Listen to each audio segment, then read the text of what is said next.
So tonight on Aristeia 99, we're actually going to be talking about expansions.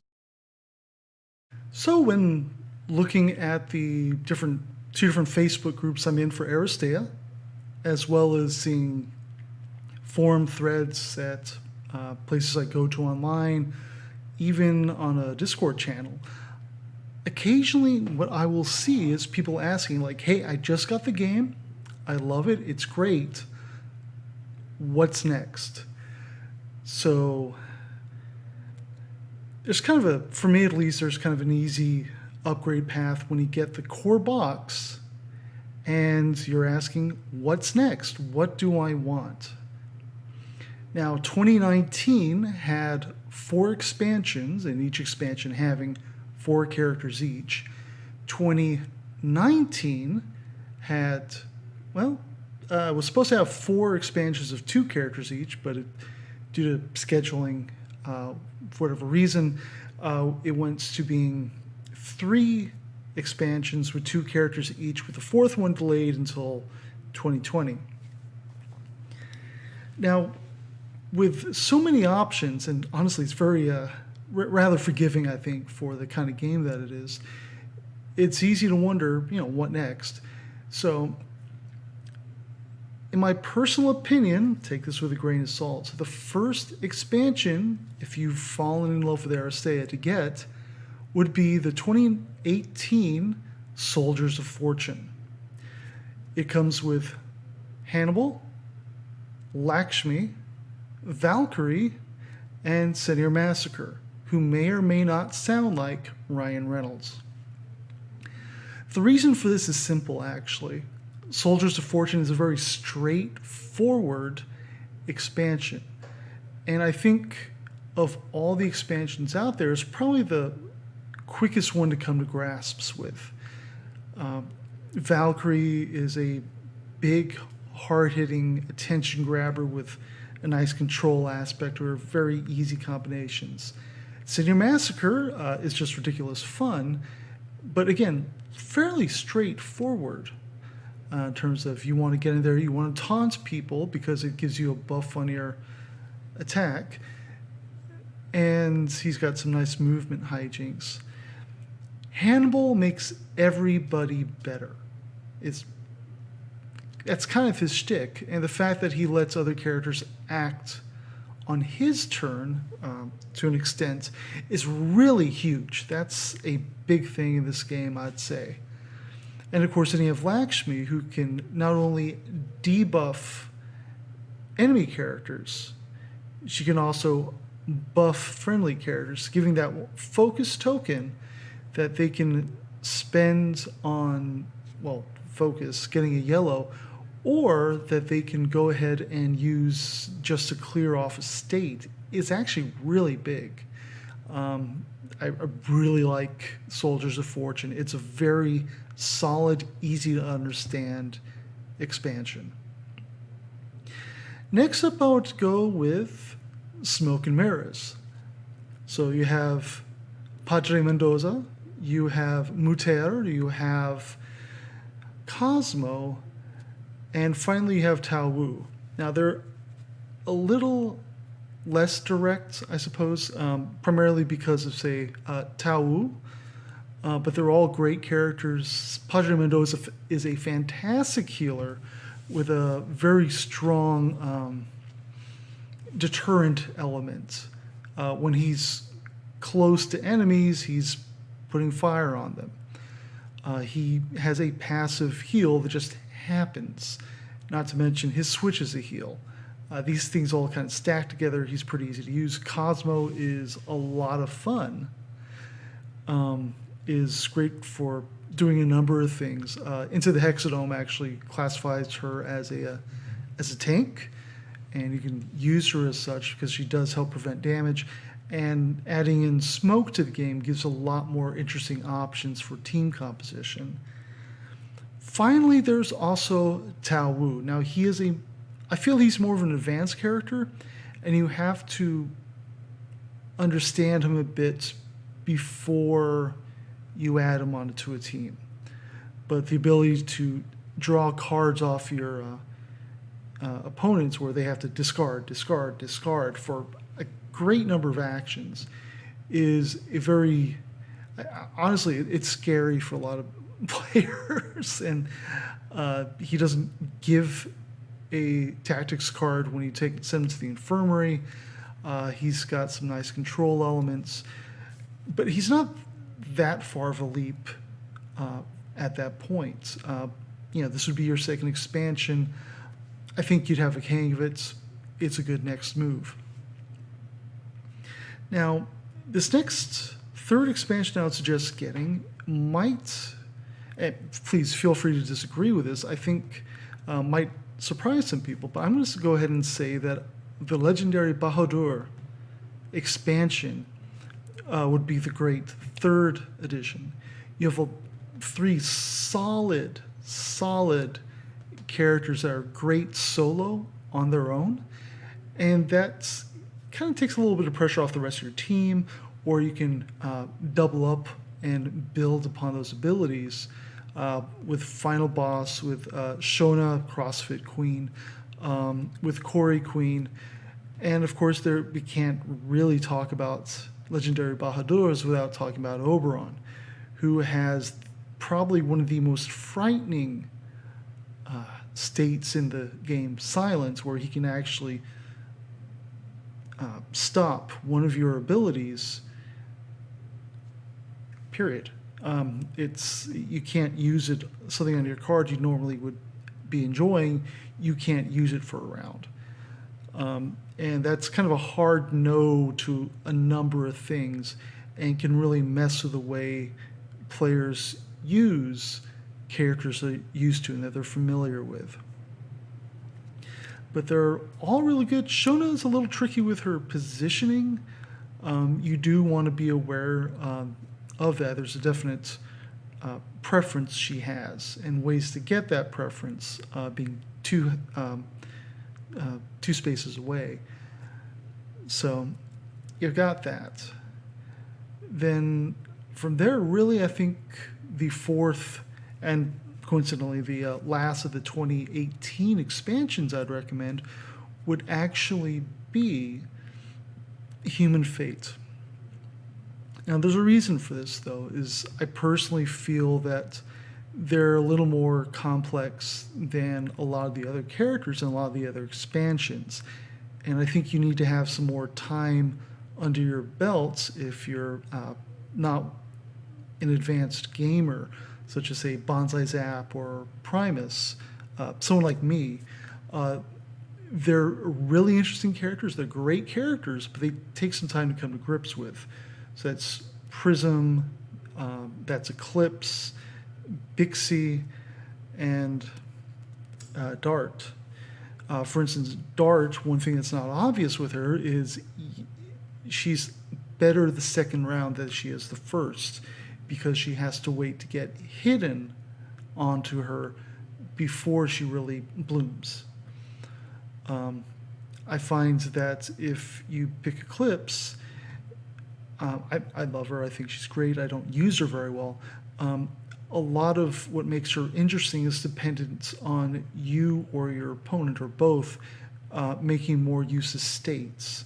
So if you take Eclipse on a team without many states, whether it's to inflict or have inflicted upon them, it kind of limits her a bit, I feel. Prism, you have to be prepared for a definite risk-reward game with her. She's an amazing tank, but she's not an easy tank. She's not like Maximus, which is he's very straightforward. Then finally, the last character of that group, Bixie, is just flat out different. She starts off, I believe, with a lower energy. I believe she starts off with I want to say she starts off with a 4. So her going to the bench, coming back with the -2 energy state means she's at 2 energy. She's not at 3. She doesn't move very much on her own. She's reliant on her abilities to get her around, whether it's targeting an opponent or blocked hexes. So really, you need to actually sort of plan out what you're going to do with her and think about that outside of the game. If you want to be polite and courteous and have a reasonably speedy game, you kind of need to come to grips with how she moves. And I personally have been very intimidated by her. I have not used her yet. She's got some interesting stuff she can do, but she is you need to put in the time with her out of game to get good use of her in game. Now, of the 2019 expansions, first off, we're going to go with Reckless Hearts. They're very straightforward again. And honestly, you could actually put them in as your third or fourth, right after, I would say, Soldiers of Fortune. Their Hippolyta is great. Axel is kind of fun. So they're nice, solid. They kind of round things out. And at $20, it's a pretty easy buy. Next up, I would say for a lot of people, the Master of Puppets expansion makes a lot of sense. Gaia and Fiddler, the potential is kind of there when you see it. So it's just getting practice and thinking about how you want to position them, how you want to move things around. The minions, whether it's the gun jacks or the tentacle things with the funny names. So you want to look at that.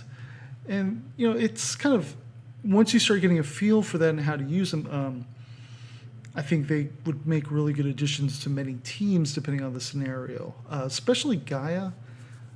I think if you're doing a longer haul game, I think she has more to offer than opposed to something really quick like, say, Blitz. And part of that does lie in with the fact she doesn't have any direct attacks of her own. Aside from Contender, which not really ideal, and she's probably not the first person you want using that in the first place. That leaves Master of Puppets. Bachman and Hammerhead are both very interesting characters, but they're both, again, when you look at Bachman, much like Eclipse, he is dependent on states to really get the most out of him. He can inflict poison, and you can shuffle that around. Likewise, if someone comes in off the bench, you can snag that -2 energy, put it somewhere else. But again, you need those states to work on. The fact he's immune to states does help out. That's something he does have over Eclipse. And he's immune to Dazzle, for instance, so that kind of stops him from getting hemmed in that way. Smoke would still work. So you do need to look for those things.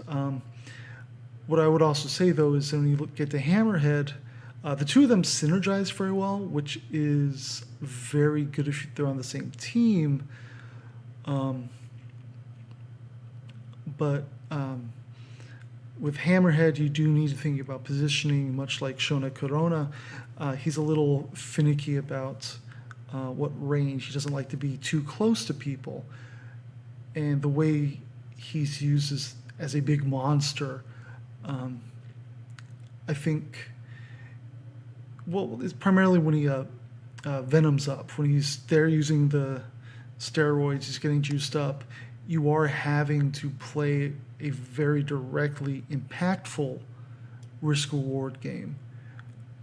And so I think you would want to have a little more experience before really playing that and getting a feel for, okay, is this risk worth it or not?